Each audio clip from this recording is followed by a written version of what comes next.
Carbon एवं इसके यौगिक। तो देखिए कार्बन एवं उसके यौगिक, इसका मतलब क्या है, कार्बन एंड इट्स कंपाउंड्स। तो देखिए सबसे पहले क्या है कि कार्बन क्या है, ठीक। तो कार्बन एक तत्व है, कार्बन क्या है, एक तत्व है जो कि सहसंयोजी बंध बनाता है, सहसंयोजी बंध एवं श्रृंखलन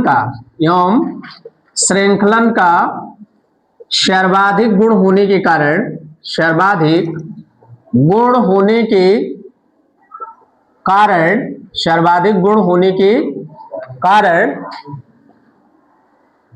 अनेकों प्रकार के यौगिक का निर्माण करता है, अनेकों प्रकार के यौगिक का निर्माण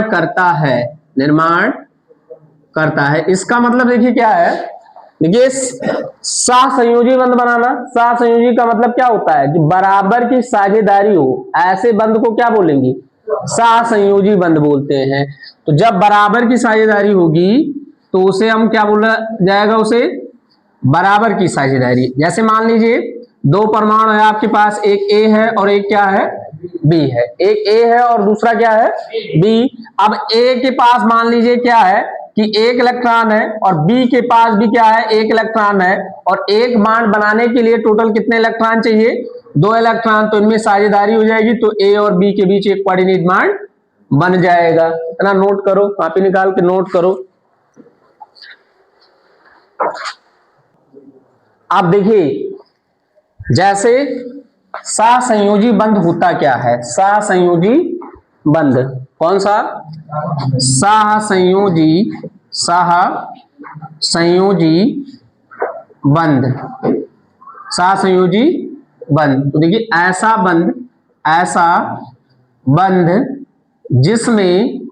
जिसमें बराबर इलेक्ट्रॉनों की साझेदारी होती है, साझेदारी के फलस्वरूप बनने वाले बंध को सहसंयोजी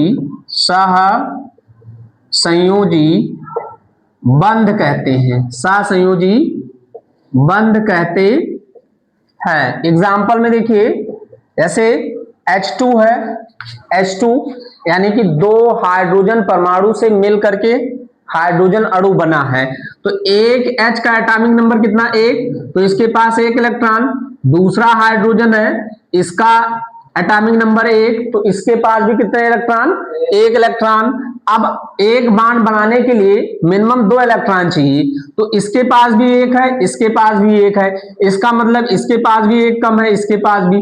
तो ये अपना इलेक्ट्रॉन इस वाले H को दे देगा और यह अपना इलेक्ट्रॉन इस वाले H को देगा। तो यहां से एक इलेक्ट्रॉन की साझेदारी हो जाएगी। इसका मतलब कि इसके बीच एक बॉन्ड बन जाएगा, और जब एक की साझेदारी होगी तो एक बॉन्ड बनेगा, तो उसे बोला जाएगा एकल सहसंयोजी बंध, मोनोकोवैलेंट बॉन्ड। इंग्लिश में अगर आपको लिखना है तो लिख सकते हैं मोनोकोवैलेंट बॉन्ड। दूसरा देखिए, दूसरा एग्जांपल क्या है, जैसे हमारे पास O2 है, तो O2 यानी कि ऑक्सीजन अणु है जो कि 2 परमाणुओं से मिलकर के बना है। तो एक ऑक्सीजन का एटॉमिक नंबर कितना हो जाएगा, 8, तो 2 और कितना, 6, तो इसके बाहरी कोश में कितने इलेक्ट्रॉन, 6, तो इसका मतलब 1 2 3 4 5 और 1 6। दूसरे वाले में भी कितना होगा, 6 दूसरे में भी होगा, तो 1 2 3 4 5 और 1 6। तो यहां देखिए इसके पास भी कितना होना चाहिए, 8 होना चाहिए, और इसके पास भी 8 होना चाहिए। 8 नहीं है, इसके पास 6, इसके पास भी कितना है, 6। तो ये आपस में साझेदारी कर लेंगे, 2 ये इसको दे देगा और 2 ये ऑक्सीजन इसको दे देगा। तो इसका मतलब हुआ कि यहां पर 2-2 इलेक्ट्रॉन की साझेदारी हो जाएगी। तो जब 2-2 इलेक्ट्रॉन की साझेदारी होगी तो इनके बीच 2 बॉन्ड बन जाएंगे और इस बॉन्ड को बोला जाएगा क्या? द्वैत सहसंयोजी बंध। द्वैत सहसंयोजी बंध, या इसको हम लोग बोलेंगे डबल कोवैलेंट बॉन्ड कहा जाएगा। ठीक है, इतना इसको नोट कर लीजिए एकदम कांस्टेंट होकर के। देखिए 4 एग्जांपल हमारे पास हैं। जैसे हमारे पास पहला है H2, पहला क्या है? H2, पहला है हमारा H2। अब H2 में आप देखिए कि ये एक मॉलिक्यूल है, या ये क्या है? मॉलिक्यूल है। इसका मतलब कि इस मॉलिक्यूल का जो निर्माण हुआ है वो 2 हाइड्रोजन परमाणुओं से हुआ है। कितने हाइड्रोजन परमाणु से? 2 हाइड्रोजन परमाणुओं से हुआ है, जिसमें आप देखिए कि प्रत्येक का परमाणु क्रमांक कितना है? 1 है। तो अगर इसका इलेक्ट्रॉनिक विन्यास किया जाए तो कितना आएगा? 1, यानी H के पास कितना इलेक्ट्रॉन? 1, और दूसरे H के पास भी कितना इलेक्ट्रॉन? 1। तो इसका मतलब है कि अब एक बॉन्ड बनाने के लिए दोनों को चाहिए 2-2 इलेक्ट्रॉन, तो ये साझेदारी कर लेंगी। तो एक इलेक्ट्रॉन ये अपना इस वाले H को दे देगा और ये वाला इलेक्ट्रॉन इस वाले H को दे देगा। इसका मतलब कि ये इलेक्ट्रॉन इस वाले H का और इस वाले H का, दोनों इलेक्ट्रॉन आपस में साझेदारी कर लेंगे, जिसके फलस्वरूप जो बॉन्ड बनेगा उसको हम लोग बोलेंगे सहसंयोजी बंध। सहसंयोजी बंध। एक बॉन्ड बनना है तो इसका मतलब हो गया एकल सहसंयोजी बंध। दूसरा एग्जांपल देखिए, जैसे O2 है, तो O2 जो मॉलिक्यूल है इसमें 2 ऑक्सीजन मॉलिक्यूल है। कितने? 2। तो एक ऑक्सीजन का परमाणु क्रमांक कितना होगा? 8। अब इसका अगर इलेक्ट्रॉनिक विन्यास करें तो 2 और कितना हो गया? 6। अब इसके वाह्य कोश को हम लोग क्या बोलते हैं? संयोजी कोश। संयोजी, किसी भी परमाणु के वाह्य कोश को क्या बोला जाता है? संयोजी कोश। और उसमें उपस्थित इलेक्ट्रॉन जो होते हैं वो क्या कहलाते हैं? संयोजी इलेक्ट्रॉन। वो क्या कहलाते हैं? संयोजी इलेक्ट्रॉन। और बॉन्ड बनाने में हमेशा कोई भी अगर बॉन्ड का फॉर्मेशन कोई भी परमाणु कर रहा है तो उसको बॉन्ड बनाने के लिए बैलेंस इलेक्ट्रॉन ही चाहिए, यानी संयोजी कोश के इलेक्ट्रॉन ही या संयोजी इलेक्ट्रॉन ही बंध बनाने में भाग लेते है। तो यहां देखिए ऑक्सीजन के बैलेंस सेल में कितने इलेक्ट्रॉन है? 6। तो यहां देखिए 1 2 3 4 5 6, और दूसरे ऑक्सीजन में भी कितने हैं? 6। तो 1 2 3 4 5 और 1 6, इसको 8 पूरा करना है तो 8 के लिए क्या करेगा? 2 इलेक्ट्रॉन इस वाले ऑक्सीजन से ले लेगा, तो इसका 8 हो जाएगा। अब इसकी बारी आएगी तो ये अपना वाला तो 2 लेगा ही लेगा, उसके साथ 2 इलेक्ट्रॉन इसके साथ साझेदारी कर रहा है तो इससे भी क्या करेगा? 2 इलेक्ट्रॉन ले लेगा। और एक बॉन्ड बनाने के लिए कितने इलेक्ट्रॉन होने चाहिए? 2। तो इसका मतलब 2 बॉन्ड बनाने के लिए कितने? 4 इलेक्ट्रॉन की आवश्यकता हो गई है। चारों यहाँ शेयरिंग में है, तो जब 4 है तो इसका मतलब इनके बीच कितने बॉन्ड बनेंगे? 2 बॉन्ड बन जाएंगे। तो इसका मतलब कि ये दोनों बॉन्ड जो बन रहे हैं ये दोनों के दोनों बॉन्ड हमारे क्या हैं? कि सहसंयोजी बंध है। सहसंयोजी बंध है। और उसके बाद क्या देखिए, दोनों साझेदारी से बन रहे हैं, डबल बॉन्ड है, इसलिए इसे द्वैत सहसंयोजी बंध कहेंगे। तीसरा एग्जांपल देखिए, तीसरा हमारा N3 है। क्या? N2। कौन सा? Nitrogen gas. नाइट्रोजन गैस, इसका मतलब इस नाइट्रोजन मॉलिक्यूल में 2 नाइट्रोजन एटम है। अब एक का परमाणु क्रमांक कितना हो जाएगा? 1 का 7, तो 7 होगा। तो इसका अगर इलेक्ट्रॉनिक विन्यास करेंगे तो 2 और 5, इसके बैलेंस सेल में कितने? 5 इलेक्ट्रॉन हो गए, तो हम पांचों को बना देंगे 1 2 3 4 और 1 5, और इसमें 2 m है तो दोनों के पास तो 5-5 होंगे, तो 1 2 3 4 और 1 5। अब इसको 8 पूरा करना है, इसको भी 8 पूरा करना है, दोनों को कितना कितना पूरा करना है? 8। तो ये क्या करेगा कि 3 इलेक्ट्रॉन अपना इसको दे देगा तो इसका 8 हो जाएगा, और ये नाइट्रोजन एटम अपना 3 इलेक्ट्रॉन इस वाले नाइट्रोजन को दे देगा तो इसका भी कितना हो जाएगा?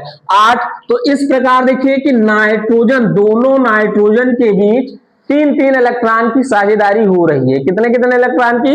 3-3। तो इसका मतलब कि यहां हमारा ट्रिपल बॉन्ड बन जाएगा, और तीनों जो बॉन्ड बन रहे हैं वो आपस में सह संयोजी या साझेदारी के फलस्वरूप बनते हैं। तो ऐसे बॉन्ड को क्या बोला जाता है? सह संयोजी बंध या त्रिक सह संयोजी बंध। अब इस चैप्टर में हमको कार्बन के बारे में पढ़ना है, तो उसका भी एक एग्जांपल देख लेते हैं। जैसे CH4 मीथेन है, CH4। अब कार्बन का इलेक्ट्रॉनिक विन्यास, तो इसका परमाणु क्रमांक 6, तो 2 और कितना 4, और हाइड्रोजन का 1 होता है। इसका मतलब कि कार्बन के वैलेंस शेल में 4 इलेक्ट्रॉन है, कार्बन के वैलेंस शेल में 4 इलेक्ट्रॉन है जो कि बंध बनाने में भाग लेंगे, और हाइड्रोजन के वैलेंस शेल में 1 इलेक्ट्रॉन है जो बंध बनाने में भाग लेते हैं। तो यहां देखिए कि कार्बन 4 है, 1 2 3 और 1 कितना 4, और प्रत्येक हाइड्रोजन के पास कितना होगा? 1 1, तो 1 2 3 और 1 कितना हो गया 4। अब इसके बाद देखिए कि हाइड्रोजन को पूरा करना है 2, हाइड्रोजन को 2 पूरा करना है और कार्बन को 8 पूरा करना है। तो प्रत्येक हाइड्रोजन कार्बन से 1 1 इलेक्ट्रॉन को ले लेता है, प्रत्येक हाइड्रोजन कार्बन से 1 1 इलेक्ट्रॉन लेकर के अपना अष्टक पूरा कर लेता है, जिसके कारण 1 1 बॉन्ड वह कार्बन के साथ बना सकता है। जब कार्बन ने अपना 1 1 इलेक्ट्रॉन हाइड्रोजन को दे दिया है, तो उसके बदले में क्या कर सकता है कि कार्बन 1 1 इलेक्ट्रॉन हर हाइड्रोजन से ले लेता है। तो अब देखिए कि प्रत्येक कार्बन और हाइड्रोजन के बीच, प्रत्येक कार्बन और हाइड्रोजन के बीच 1 1 इलेक्ट्रॉन की साझेदारी हो रही है। तो इसका मतलब एक बॉन्ड यहां बनेगा, एक बॉन्ड यहां बनेगा, एक बॉन्ड यहां बनेगा और एक बॉन्ड यहां बनेगा। तो टोटल कितने बॉन्ड बन जाएंगे? 4 बॉन्ड बन जाएंगे। चारों सहसंयोजी बंध कहलाएंगे। कैसे? सहसंयोजी बंध। नोट कर लो इसको, उसे भी देख लीजिए। जैसे 2 में इंपॉर्टेंट क्या है कि कितने सहसंयोजी बंध हो सकते हैं। तो ये 2 परमाणुओं के बीच सामान्यता आप एकल देखे, द्विक देखे और त्रिक देखे, 3 प्रकार के बॉन्ड बन सकते हैं। ये 2 परमाणु के बीच, जैसे 2 कार्बन है तो इसके बीच 2 बॉन्ड भी बन सकता है, इसके बीच 3 बॉन्ड और इसके बीच 1, यानी 2 कार्बन कार्बन के बीच 1 2 3, यानी ये एकल सहसंयोजी बंध है। ये हमारा क्या है? द्विक सहसंयोजी बंध है, द्विक सहसंयोजी बंध है। और ये हमारा क्या है?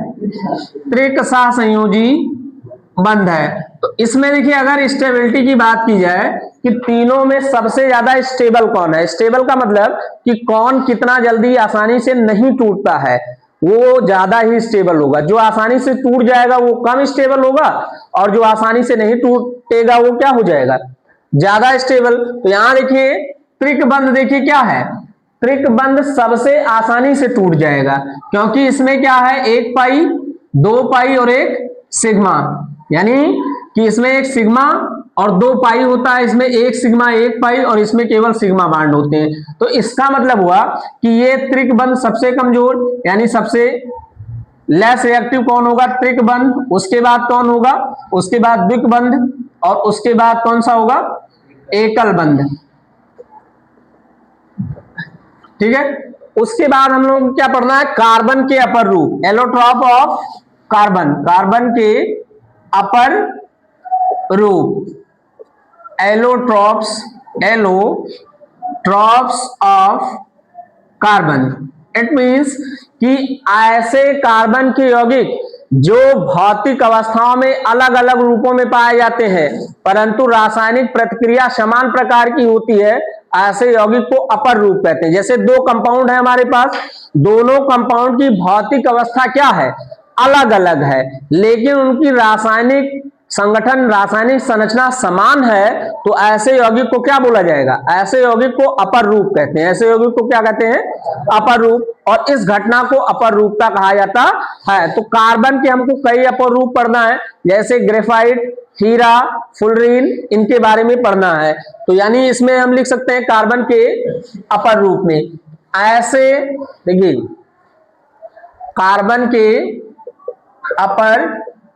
कार्बन के अपर रूप, यानी एलोट्रॉप्स ऑफ कार्बन। ऐसे यौगिक जो एक से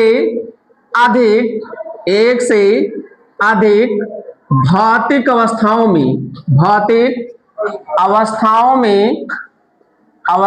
में पाए जाते हैं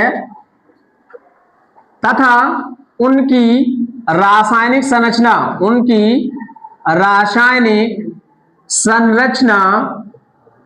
समान होती है, उसे अपर रूप कहते हैं। उसे क्या कहते हैं? अपर रूप। उसे अपर रूप कहते हैं। और इस प्रक्रिया को अपर रूपता कहते हैं। इस प्रक्रिया को क्या कहते हैं? अपर रूपता कहते हैं। जैसे कार्बन के अपर रूप नंबर 1 क्या? हीरा। Number 2 graphite. Number 3 fullerenes. ये तीनों हम लोगों को पढ़ना है, हीरा, ग्रेफाइट, फुलरेंस। अब जैसे अगर नहीं समझ में आ रहा है कि अपर रूप क्या है, तो सीधा देखिए कि अगर दो बच्चे हैं, दो भी कोई पर्सन है, तो दोनों का बनावट यानी फिजिकल प्रॉपर्टी अलग अलग है, लेकिन जनरली देखेंगे तो केमिकल प्रॉपर्टी क्या होगा? सेम ही है लगभग में। अब ऐसा तो नहीं है एक व्यक्ति है इसके 2 आंख है, दूसरा व्यक्ति है उसका 4 आंख हो जाएगा, ऐसा नहीं। तो इसका मतलब कि ऐसे यौगिक जो एक से अधिक भौतिक अवस्था में पाए जाते हैं परंतु उनकी रासायनिक संरचना क्या होती है? समान होती है, तो ऐसे यौगिक को अपर रूप कहा जाता है। और इस प्रक्रिया को संपूर्ण इस प्रक्रिया को अपर रूपता या एलोट्रोपिज्म कहते हैं। ठीक है, नोट कर लो इतना।